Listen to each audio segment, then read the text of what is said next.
We say that in the story, and today actually we released an illustrated narrative of a woman named Maura, who was an indigenous Filipino woman who died in St. Louis at the 1904 World's Fair. So we saw within the brain collection that the majority of them were people of color, including Black people and indigenous people. But I also want to go to the topic of repatriation. As you said, you are in Australia as part of another repatriation committee, and you are on the task force for the Smithsonian. From our reporting, we found that out of at least 268 brains that have been collected by the Smithsonian, only 4 have been repatriated. Why do you think they're at that number?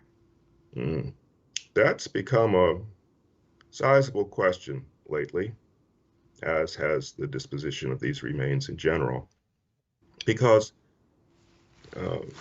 NAGPRA, the Native American Graves Protection and Repatriation Act, was passed 33 years ago.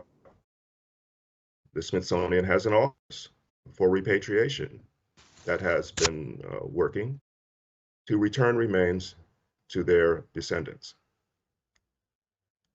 I think there are 2 answers that I'm seeing come up in the discussion repeatedly.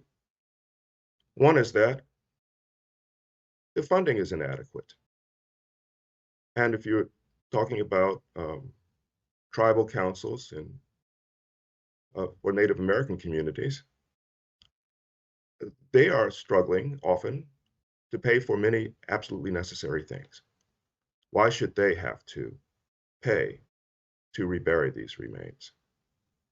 There is also, and maybe there are 3 things, it's a difficult issue. Proper spiritual care was not taken. They have to figure out, whoever the descendants are, how best to memorialize their remains. That's not as difficult as the funding issue. But a major part of it is my colleagues' foot dragging.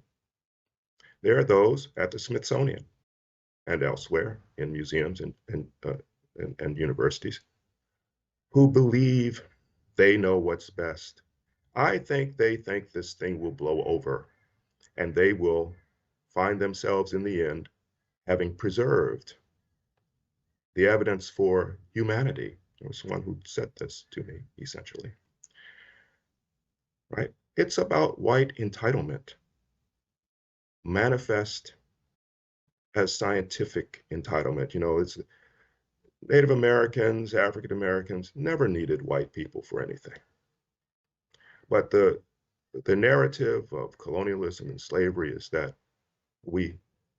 our ancestors, needed white people to save us from ourselves. And so this is the kind of idea that is still current and believed without justification, that they are serving humanity while they violate basic ethics like informed consent.